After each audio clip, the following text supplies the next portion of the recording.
After my father passed away in 2017, within that year, I had this crazy, this dream. He came to me in a dream and he embraced me. And the feeling that I got was the feeling that I had, which was the feeling of what it felt like to be held by him. Matt Damon. The name brings to mind charm, talent, and Hollywood success, from Good Will Hunting to the Bourne Identity. But behind the blockbuster roles and red carpet smiles, there's a side of his life most fans rarely see. A series of moments that shook him deeply and tested his limits in ways acting never could. From unexpected personal losses to moments that could have changed everything in an instant, Damon's journey through fame has been heartbreaking. By the end, you'll see just how much he's endured and how those experiences still echo today. So, at 55, what heartbreaking experiences have shaped Matt Damon, and how did he survive them all? Childhood fracture. When you look at Matt Damon today, one of Hollywood's most respected actors, a family man, and a guy known for keeping his private life pretty low-key, it's easy to forget that his story started with a kind of emotional fracture that would quietly shape everything that came after. He wasn't born into chaos or scandal, but his early years carried the kind of instability that leaves an imprint you never fully shake. Matt was born in the year 1970 in Cambridge, Massachusetts, to Kent Damon and Nancy Carlson Page. His dad worked in finance, and his mom was an early childhood education professor. On paper, that sounds steady, but by the time Matt was only 2 years old, his parents divorced. The split happened in 1973. And while it didn't play out with drama or custody battles splashed across headlines, it still completely changed the rhythm of his young life. He and his older brother, Kyle, went to live with their mother, who moved into a communal house shared with several other families in Cambridge. It wasn't the kind of setup most kids were used to. Imagine a shared home where parents rotated chores, meals were often communal, and privacy wasn't exactly abundant. Damon has spoken fondly of how it built his sense of community and empathy, but it also meant growing up with an awareness that stability could vanish at any time. Money was sometimes tight, though Nancy made sure her boys didn't feel deprived. She emphasized education, empathy, and independence over material comfort. Meanwhile, Kent stayed involved, but his presence was more like a familiar echo. Someone Matt loved, but saw less often. It created this dual world where he felt both loved and split in half at the same time. Looking back, Damon has said that this was his first real experience of emotional awareness. The first time he understood what pain, uncertainty, and love all tangled together felt like. In an interview with People in the year 2024, he said those early years gave him his first conscious feelings, describing the confusion of wanting to protect everyone while not quite understanding why things had to change. That kind of early emotional training stayed with him. It made him independent, yes, but it also made him cautious. He learned to adapt quickly, to find his place in any group, which probably explains how easily he later fit into Hollywood's often chaotic ecosystem. And that guardedness, the instinct to keep some part of himself private, can be traced right back to those days in Cambridge. Interestingly, Nancy's background in child development probably helped Matt process things in ways he didn't realize until much later. She was deeply focused on emotional health and communication, often bringing those lessons home. Still, growing up between his mother's intellectual world and his father's more practical, grounded approach created a quiet tug-of-war in him. Kent, who passed away in 2017, had a straightforward philosophy on life. Work hard, be kind, and don't make excuses. Nancy, on the other hand, encouraged introspection and creativity. Matt grew up right in the middle of those two energies. part dreamer, part doer, and that combination would later fuel his career as both an actor and a writer. During those years, he found a sense of belonging with another kid from the neighborhood, Ben Affleck. Both came from divorced families, both loved movies, and both were eager to carve out something bigger than what Cambridge offered. That friendship became a lifeline, and eventually, a creative partnership that defined their careers. But even as success came, Matt never quite outran the emotional ripple of that early split. In a 2023 New York Post interview, he admitted that fame messed me up for years, partly because it mirrored the uncertainty he'd felt as a kid, suddenly surrounded by people, yet not always sure who to trust. Despite that, he's always stayed connected to his roots. He'd attend his father's beloved Red Sox games and support his mother's educational work, constantly bridging those two worlds that had once been divided. That balance between heart and logic, art and discipline, became his trademark. What's striking, though, is how that fracture set the stage for so much of his later life. The drive to prove himself, the loyalty he shows to friends, and even his calm, grounded demeanor, all trace back to those early lessons in holding it together when things fall apart. And while Matt eventually built the stable family life he once lacked, that childhood experience would resurface later in ways he didn't expect, especially when he found another mentor figure in Hollywood who filled that missing fatherly space. But as we'll see next, that connection, too, came with heartbreak. Mentors fall. If you ask Matt Damon what moment truly changed his life, he'll probably mention Good Will Hunting. Not just because the movie turned him from a struggling actor into an Oscar-winning writer, but because it introduced him to someone who would quietly shape his outlook on life, Robin Williams. Their connection went way beyond a simple co-star relationship. In many ways, Robin became the kind of grounding figure Matt had been missing since his parents split all those years ago.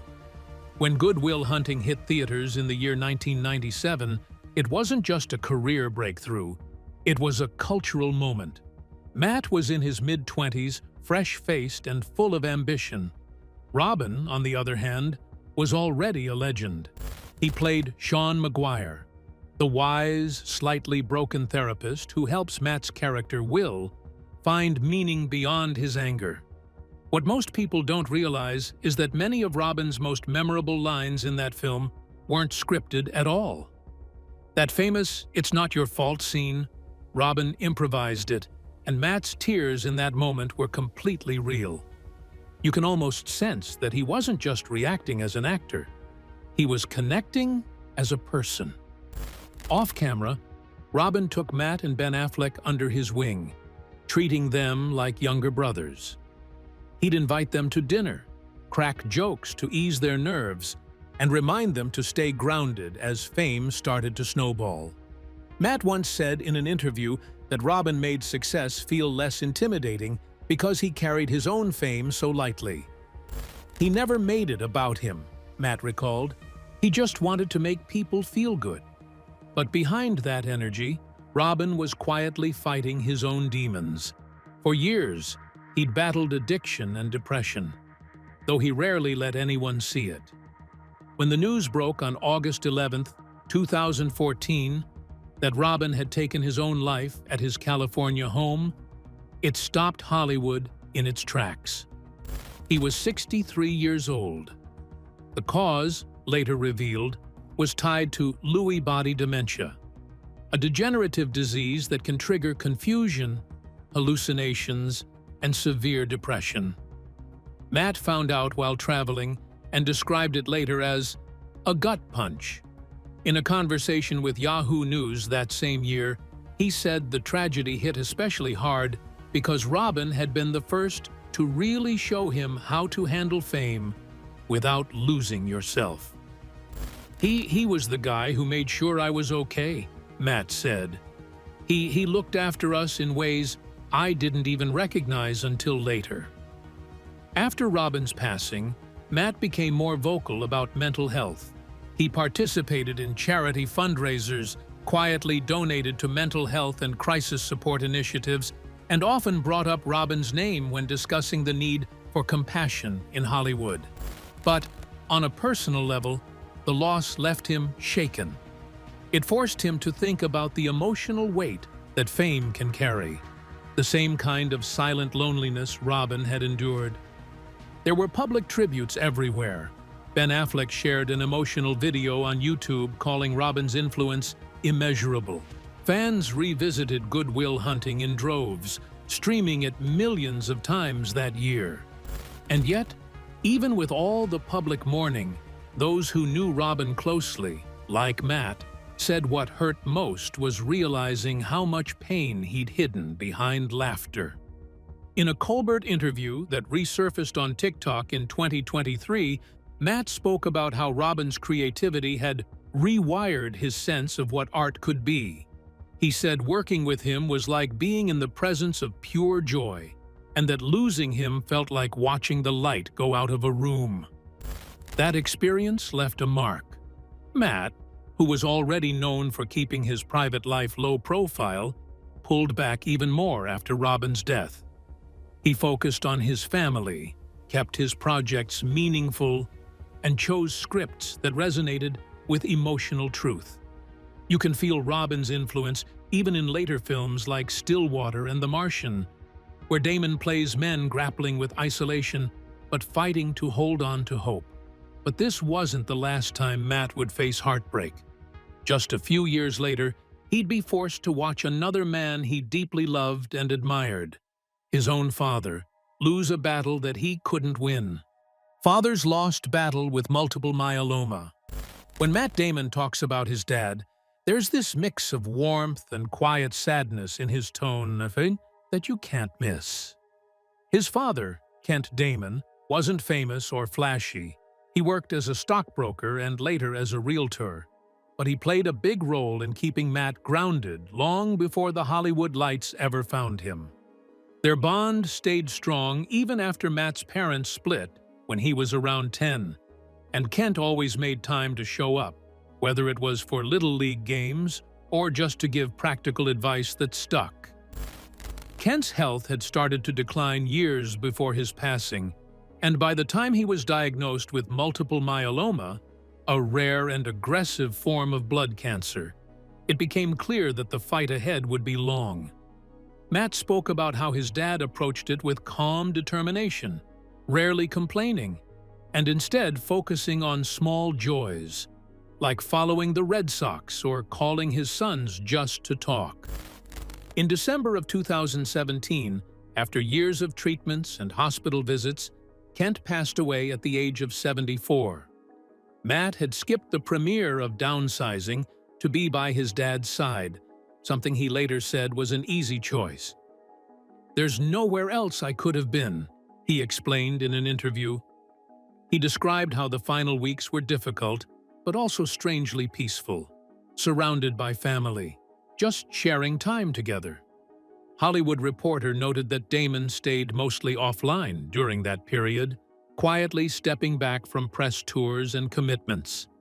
Months later, Matt shared a story that really captured the emotional weight of that loss. In a 2024 People interview, he talked about a vivid dream he had shortly after his dad passed. He said, "All I knew was that he was embracing me. It felt so real. It reminded me of one of my very first memories. It wasn't some big spiritual claim, just an honest moment from a son who clearly missed his father." He even laughed a little, describing how crazy it felt, mentioning it again in an interview with SurvivorNet, saying it gave him a strange sense of comfort. Kent's influence reached beyond those private moments too. To honor his dad's love for baseball, Matt scattered some of his ashes at Fenway Park, the same stadium where they'd gone to games together when he was a kid. A year later, when he hosted Saturday Night Live, the episode aired on the anniversary of his father's passing, and fans noticed that his closing remarks carried a quiet, emotional undertone, like a subtle tribute only those who knew the story would catch. The illness itself was brutal. Multiple myeloma attacks the bone marrow and slowly weakens the body, and Matt later admitted in an interview with Today that watching it happen was one of the hardest things he'd ever experienced. "I can't even explain what it felt like," he said. "You just feel helpless." His older brother Kyle handled much of the logistics afterward, but Matt's reflections in public were always about his father's quiet strength and how it changed his perspective on family. Kent's obituary described him as a devoted father and grandfather who loved to cook, travel, and talk politics over dinner. Just a regular guy who found joy in everyday life. That sense of groundedness stayed with Matt. After his dad's passing, he talked about wanting to be even more present for his 4 daughters, saying that he realized how fast time slips by when you're always working. In a candid Colbert appearance that resurfaced on TikTok, Matt grew emotional recalling his earliest memory of his dad, a moment of being carried on Kent's shoulders at a parade. You could see how that early connection stayed vivid, even decades later. Over time, Matt said the grief shifted. It didn't vanish, but it softened into something he described as a bridge, especially when those vivid dreams continued. They became reminders that his dad's influence hadn't really gone anywhere. And just when it seemed Matt had learned how to carry that loss with a sense of peace, life threw him another curveball, one that hit much closer than anyone expected. Near-death choke. Scare, here's something you probably didn't expect from Matt Damon's life. A dinner at Jimmy Kimmel's house that almost turned deadly. In 2024, what was supposed to be a friendly evening between the two longtime rivals took a scary turn. They've joked for years about their fake feud on late-night TV, but that night, there wasn't much laughing at first. Damon showed up late and starving, and when dinner was finally served, a plate of pork ribs, according to Jimmy, he dug in a little too fast. In a 2025 interview with Variety, Kimmel recalled the moment with his usual humor, but admitted it was tense. "He started choking, and I thought, if he dies in my house, I'm going to prison," he joked. But underneath the laughter, there was real panic. Damon's brother Kyle was there too, and the two brothers locked eyes as they realized something was seriously wrong. For almost an hour and a half, they struggled to figure out what to do, whether to try the Heimlich or rush him straight to the ER. Reports from E! Online later explained that Damon had been eating quickly after a long day and didn't even realize how bad it was until it was almost too late. Kimmel, thinking fast, helped dislodge the bone, though details differ on how exactly it happened. When Damon finally caught his breath, the relief around the table was huge. Kimmel joked on his show later that he'd technically saved Matt Damon's life, and Damon showed up in a furry costume to keep the bit going, keeping the humor alive as always. But behind the laughs, Damon later admitted in an interview with Huffington Post that it was terrifying. "It was stuck, and my brother was right there," he said, recalling how surreal it felt to go from dinner to near disaster in seconds. The story spread quickly. Page Six even called it proof of their real friendship, since Kimmel literally saved his so-called enemy. And while Damon laughed it off in later interviews, friends say the incident rattled him more than he let on. Career and health grinds. Filming The Instigators in 2024 really pushed Matt Damon to his limits, both physically and mentally. He starred alongside Casey Affleck in the heist comedy, and while the film was full of clever twists and witty banter, the behind-the-scenes story was far more intense.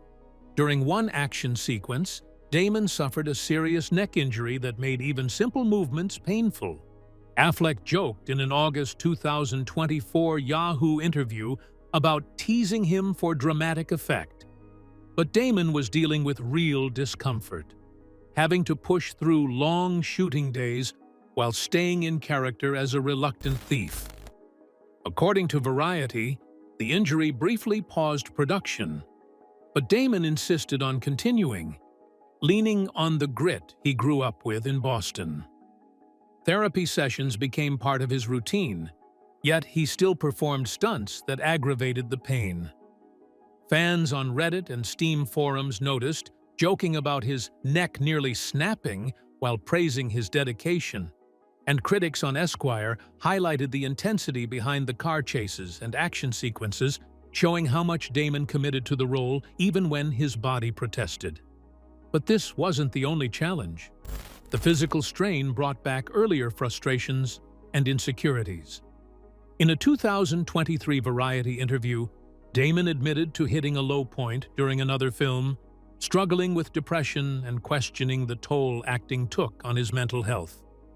The combination of pain, pressure, and public scrutiny wasn't easy to manage. It didn't help that past controversies still lingered. Back in 2017, Damon faced backlash over comments about sexual misconduct during the #MeToo wave. He had tried to distinguish between different types of behavior in an ABC News interview, but many, including Minnie Driver, called it tone-deaf. He apologized publicly on Today in 2018, admitting he had misjudged the climate, and reflected on how defending friends like Casey Affleck complicated his statements. This period of injury, public missteps, and emotional strain highlighted just how demanding a Hollywood career can be, especially when the physical grind intersects with mental challenges and the constant glare of public scrutiny.